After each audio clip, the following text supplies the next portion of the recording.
Good morning, good morning, good morning, good morning. How y'all feeling today? How y'all feeling? How y'all feeling? Happy Monday. Oh yeah, don't worry, we gonna lock in. Y'all already know we finna lock in. Y'all know we finna lock into the morning coffee. But the coffee, make sure y'all got y'all coffee ready. Make sure y'all locked in. We got a few things to cover today. And we're gonna keep the ting brief, but we got a few things to cover today. The first thing I want to get into is obviously the Diddy trial, because we need to get to some of the updates on the Diddy trial um, and a few other things, but we'll start with the Diddy trial. So, updates on the Diddy trial. So, for those of you who have not been following the Diddy trial, last week, Friday, Cassie she completed her testimony, she finished testifying, and on Friday, the defense did their cross-examination. She completed testifying altogether. She doesn't have to take the stand anymore. A few things that came out of Friday. I'm trying to recall. A few things that came out on Friday were just that she was in a really dark situation. TMZ released the text messages. I can read some of the text. I'll read some of the text messages for y'all. But TMZ released some of the text messages that were shared in court that were extremely graphic, that detailed some of how they planned the freak-offs together. The defense team essentially tried to paint her out to be someone who was a willing participant. I will say that she did admit to some extent that she helped put these organizations together. Like, she was a part of putting together the freak-offs and getting the drugs and the sex workers. However, she does still continue to maintain that a lot of it was her being coerced. Like, there was coercion, and she went through a lot. And she also spoke afterwards. Her attorney sent out a message from her and her husband just saying that they want to maintain their privacy after everything that Cassie has testified. Her husband also sent out a message of support and love, letting everyone know that he still loved his wife, which I think is important.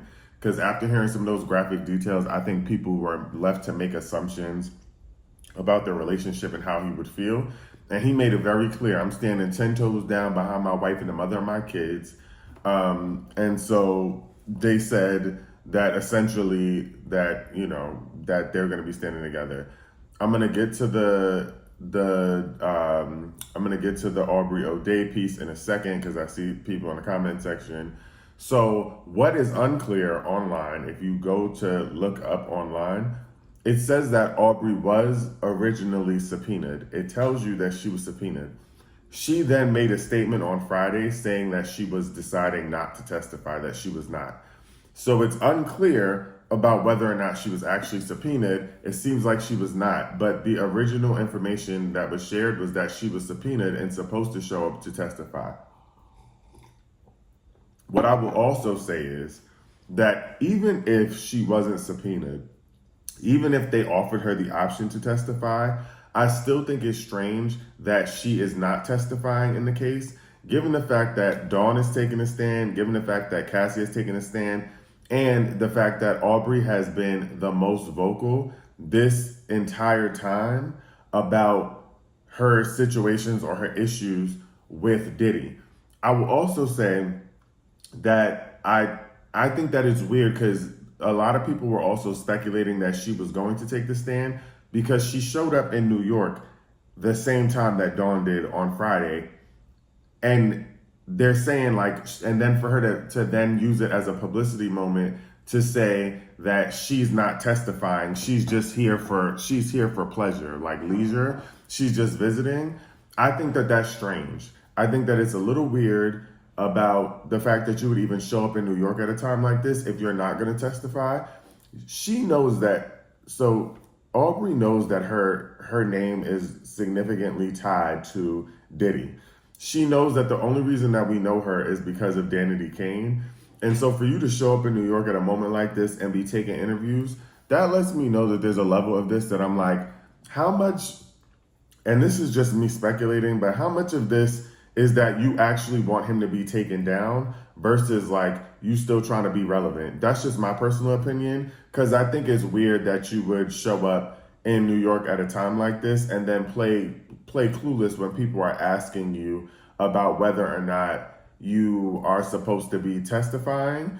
And so for me, I think it's strange, but she's also been talking about it for years. And according to her, the reason she doesn't feel the need to testify is because she said everything that she needed to say out loud. Now, me speculating, I don't think that that's fully true. I think there's more to that story. And I think that if you truly wanted people to if you wanted vengeance, if you wanted him to be held accountable for his actions, I personally believe that you would then be more than willing to get on the stand and testify. You don't need to come out and say, I've spoken my piece already, and I've been speaking my piece for how long? It seems weird to me. And then to show up in New York at this moment talking about you're just here for leisure and then do an interview, because I'm not trying to be funny, y'all. And I mean this in the most respectful way. And she might have been a victim of Diddy's. I'm not taking that away from her, but Aubrey O'Day is not doing no interviews if it's not about Diddy. I don't know. There's no one else is interviewing Aubrey O'Day. I don't even know what she does anymore.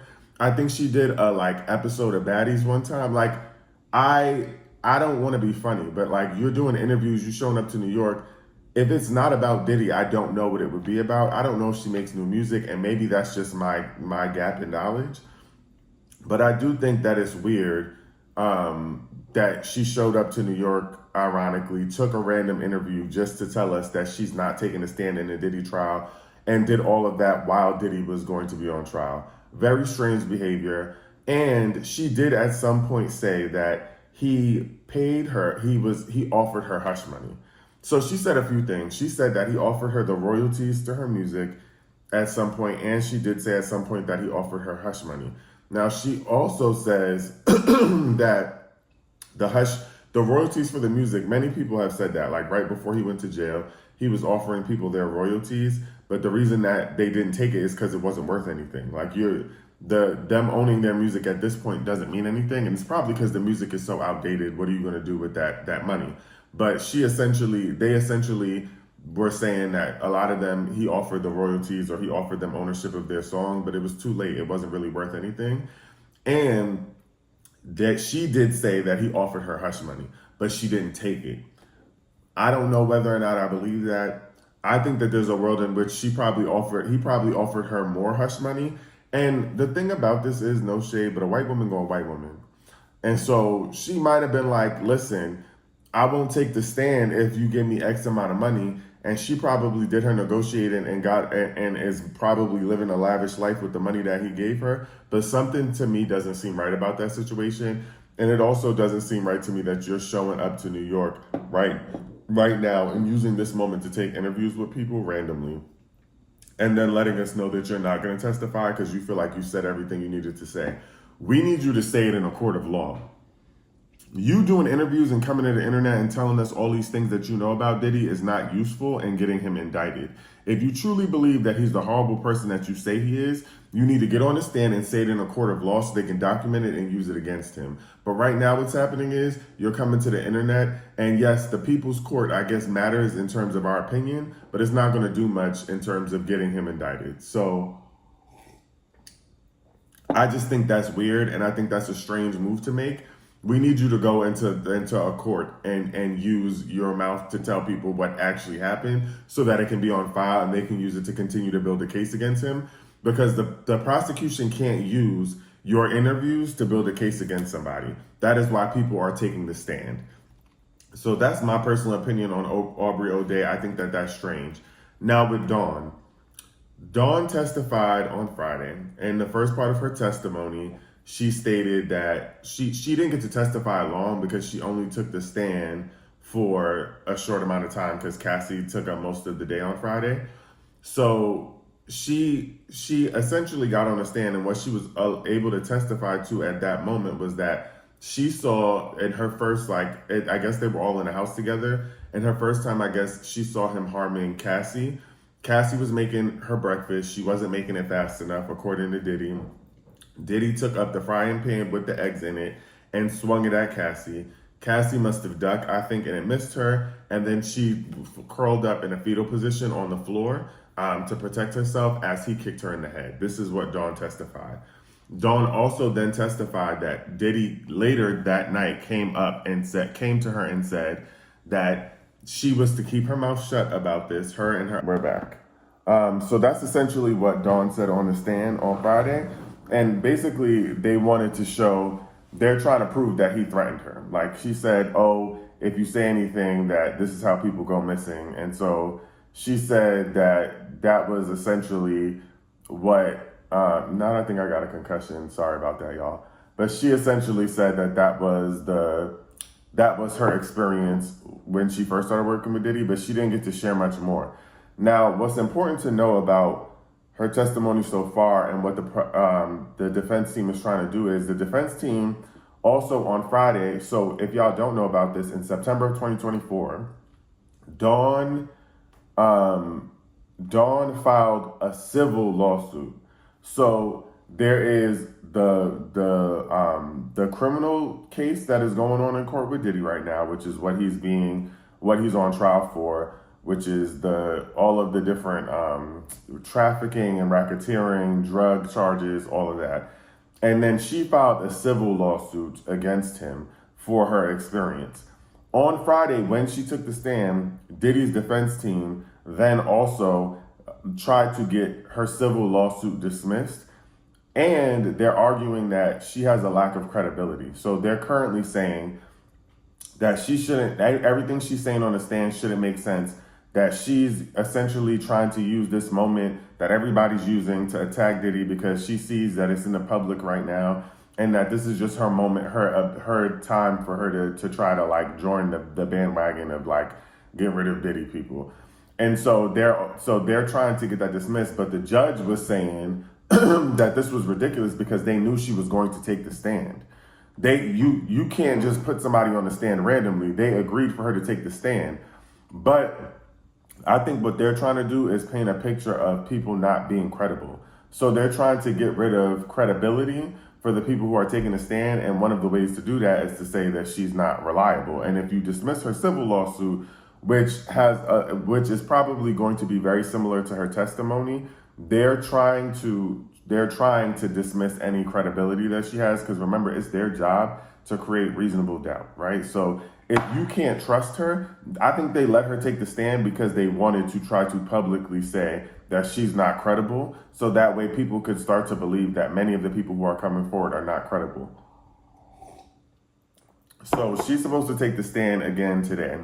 Well, we'll see. And I don't know how much of these text messages from Cassie, I know I'm all over the place, y'all, sorry.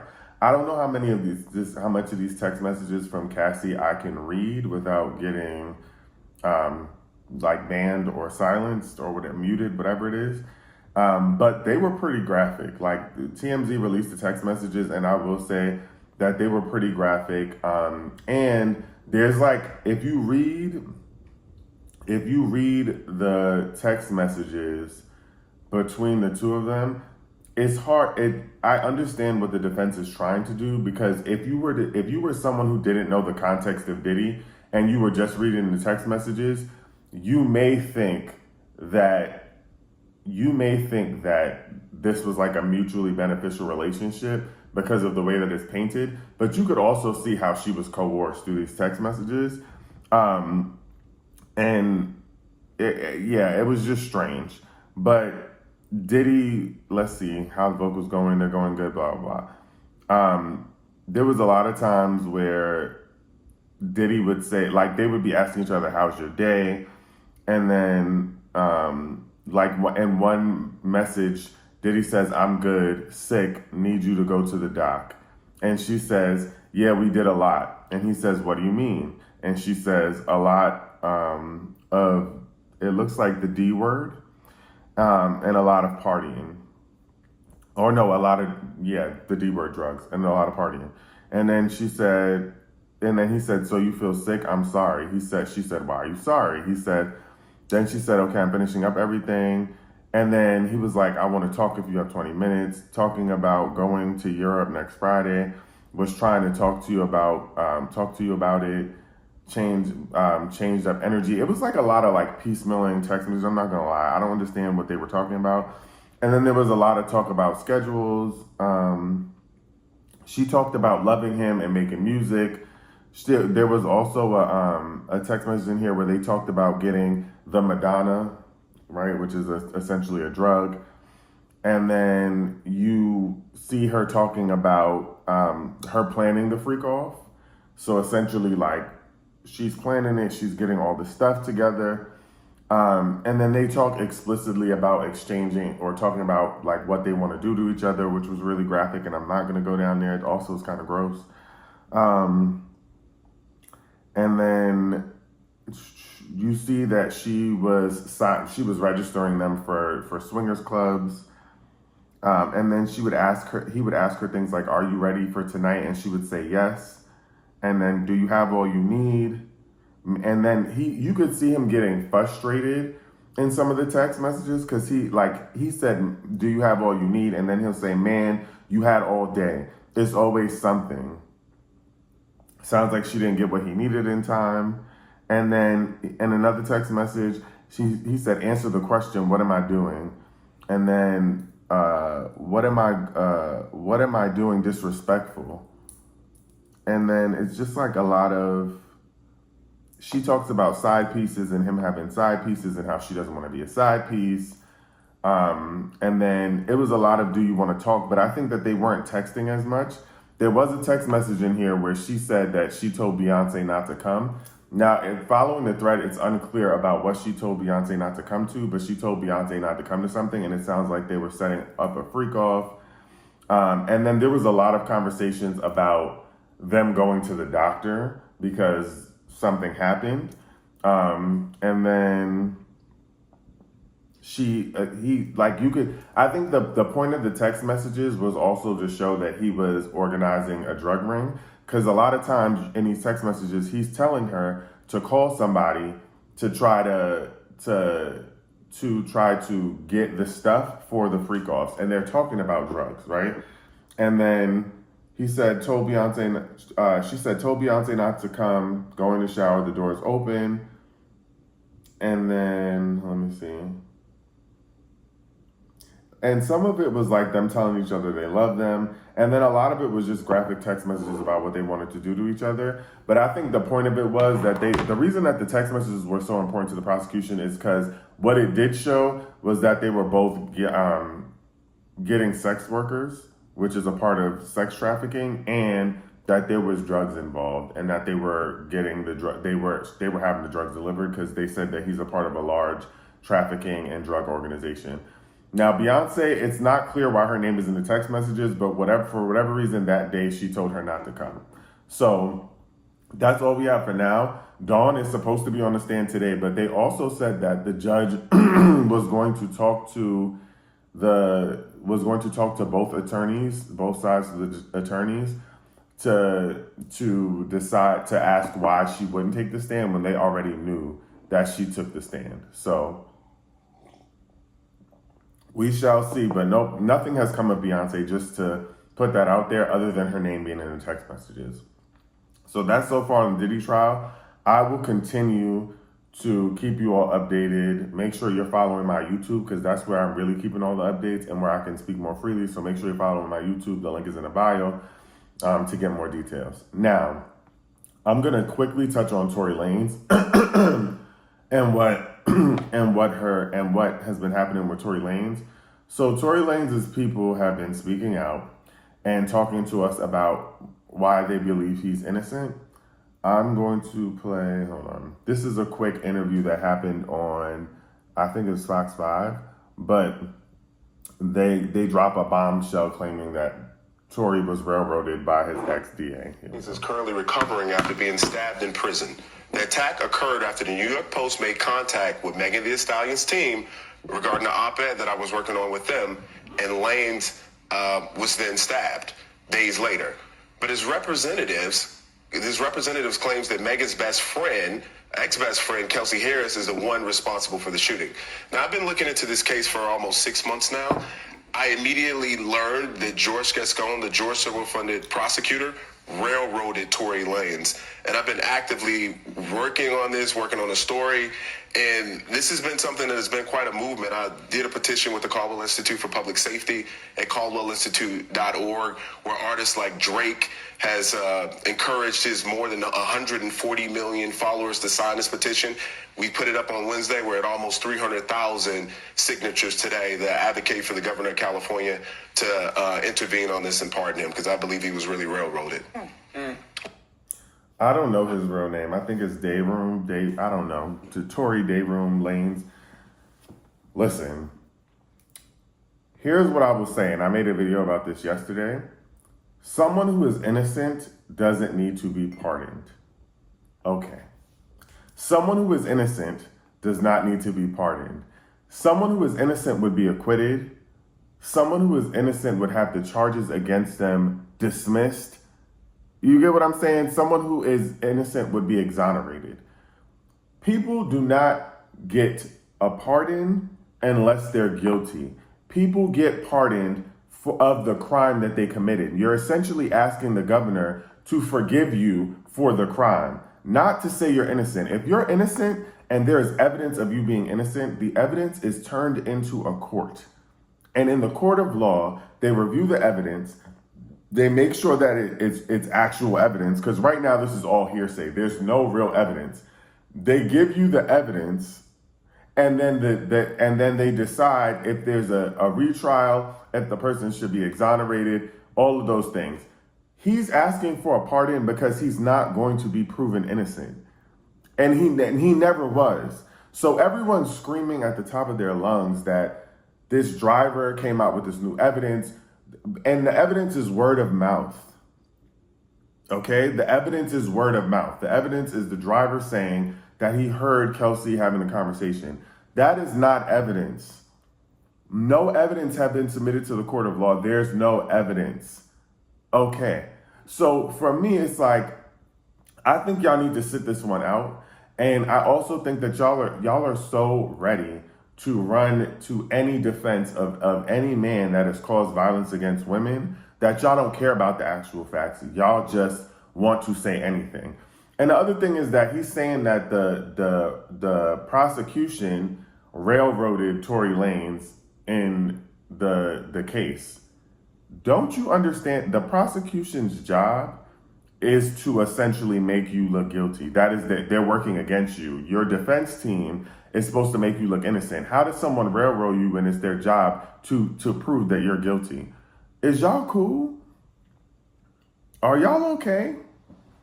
Like it's literally, that is the job of the prosecution, is to prove that you're guilty. Like, and what's crazy to me is the level of energy that people are putting into investigating this case. There are plenty of black men who are actually wrongfully in prison.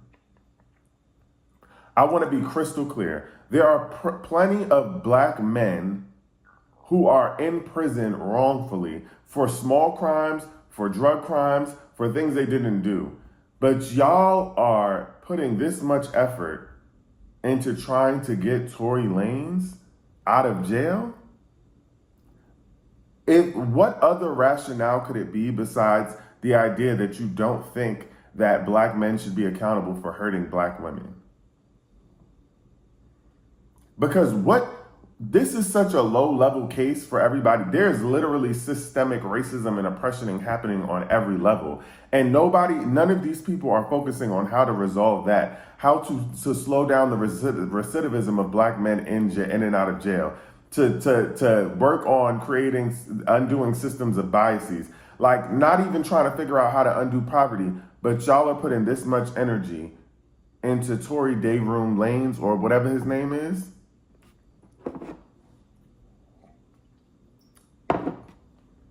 It's sick. And it tells you that people's motives are really that they don't want this man to be held accountable for what he did to a black woman. There's no evidence. People are literally starting a campaign. 300,000 plus people have signed a pardon. There's 300,000 plus people who have signed a pardon based on no evidence at all. None at all. Y'all didn't get no additional evidence. Nothing has changed, and 300,000 plus people have signed have signed a petition for someone to get pardoned. It is sick. It's sick. It's delusional. It's sick, and it comes down to the hate for black women. That's what it is. But I hate to break it to people. He's staying in jail. The governor is not pardoning Tory Lanez. This man is not even a citizen. You think the governor is going to take his time, waste his time pardoning someone like Tory Lanez? Do you understand how low level that is? Do you also? I also think that people forget that California is a very liberal state. If the governor of California pardoned Tory Lanez, it would be smoke. California wouldn't stand for that. Okay, they're a liberal state. You have to realize what you're talking about. He would completely he would mess himself up, because what y'all don't realize is liberal states is not going for nothing like that. Like, they're not going for anything like that. So I just want to put that out there. Like, he's not signing that. The governor has way bigger fish to fry. First of all, let's also not forget that California just had all these fires. They have a bigger fish to fry. You think they care about day room lanes? Y'all gotta watch out. Y'all have to watch out. And him being stabbed don't have nothing to do with why he's in jail. That's not going to get somebody out of jail because he got stabbed. He got poked up 14 times. Please. Let's all move on from that. Speaking of men excusing violence against women, DDG, DVD, BV, LMNOP, whatever y'all want to call him. I'm so tired of the men who are coming out of their mother's basement to fight against what is clearly, there's no evidence that DVD didn't do it. If anything, there's a lot of evidence that DVD actually did it, because Hallie has had to come out and provide ample amounts of evidence against this man.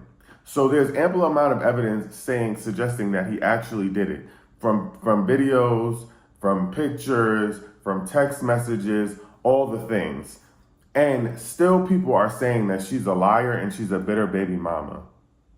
And then people have the audacity to say that she's still doing this because she wants to be with him, when she's made it crystal clear she doesn't want to be with him, and he's still actively trying to pursue her and mad because he believes that she moved on. Okay.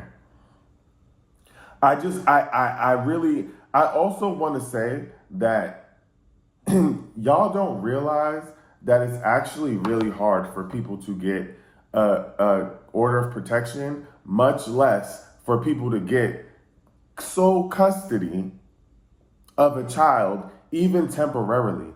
The courts really do, they make it really hard. Do you know how hard it is to get sole custody of a child from their biological parent?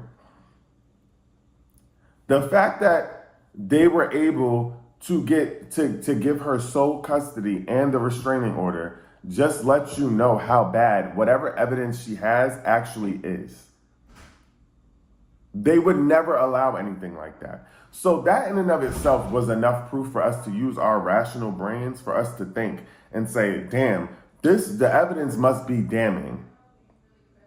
The evidence must be real bad, because the only way for the judge to agree to that is if there's enough evidence for it. And I'm going to look up the court orders and all that other stuff so I can get y'all all of the concrete information. But nobody is just given a restraining order, a court order, or sole custody of a child simply off the fact that they've made accusations. You have to prove what was being said. That and the actual pictures of her being bruised up was put out there. That and the actual images of her the images she sent out of him being in a jealous rage is insane. Okay? And from what I heard, he was in her house. He went in her house and took pictures of her bed and sent it to her while in her home. That is someone who is insane. And the fact that anybody is trying to come up with an excuse, and I'm a firm believer, and I've said this to y'all a million times, if you on my live, if whatever it is, men who protect men like that are only going that hard because they've done things like that to women and they don't feel like they're guilty. Okay. Men who protect men like that only protect men that do things like that because they do the same things. They are all the same people. They're twins. That's twin in them. And yes, I saw the clip of the AI argument with Hallie. That's someone who is deranged. To get on a streaming platform and to have an argument with an AI version of the mother of your child, that's someone who's not well. There's an obsession there, and it's clear, it's evident. This whole thing about him not seeing his kid, and people are saying, oh, just let him see his kid. She has shown evidence that she tried to she tried to create a schedule with this man so that he could see his kid. And every time that she went to talk to him about his kid, he started bringing her up. That's a bitter baby daddy. And that's what we're actually not talking about. People don't want to say the thing. It's actually a bitter baby daddy. Oh, y'all calling her a bitter baby mama, but she wants no parts. The math is not mathing. And the thing is I think that over the weekend he actually hit a million subscribers. This is how deeply people want to support things like this. Like that they're willing to that he's now officially hit 1 million subscribers because they want to support the abuse of a woman so bad that people are running out in droves to go and support this man. I want y'all to know that. Okay.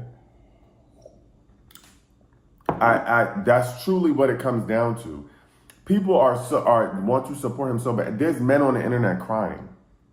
They're crying. There's men making videos saying, just give us Halo. We don't want nothing to do with you. That's how serious it is. It's insane. It's insane. And so there's a court date that's coming up, the actual official court date that's in June, and we'll find out more about what's going on. But I'm beside myself because I cannot believe the level of support that people are coming out in droves to show this man with all of the evidence that Hallie has put forth. And again, it just goes to show you how much people hate black women. And the last and final thing I want to talk about is Donald Trump Jr. Donald Trump Jr. released a tweet. So for those of you who don't know, former President Biden was diagnosed with stage 5 cancer. Whatchamacallit cancer? What is it? Not pancreas. Whatever. Anyway, he's diagnosed with stage 5 cancer. And so prostate, thank you. Stage 5 prostate cancer. Donald Trump Jr. tweeted this. What I want to know is, how did Dr. Joe Biden miss stage 5 metastatic cancer, or is this yet another cover-up?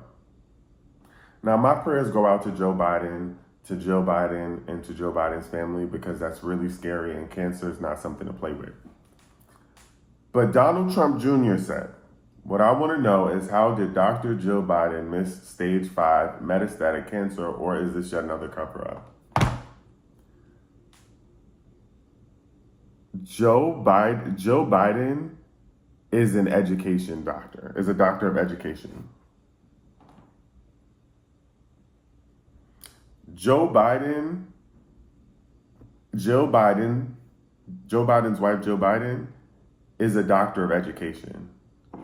She's not a medical doctor. She couldn't diagnose anybody with anything. They have spent this entire presidential administration so far calling this man Sleepy Joe, calling him dumb, saying that he don't got no sense and that he ruined the country. His son asked why Dr. Joe Biden was not able to figure out that her husband had cancer. Meanwhile, when he was vice president and while he was in office, she's done everything to advocate for education in our country. Why? Because she's a doctor of education. Meanwhile, they got Linda McMahon over as the Secretary of Education currently. Okay.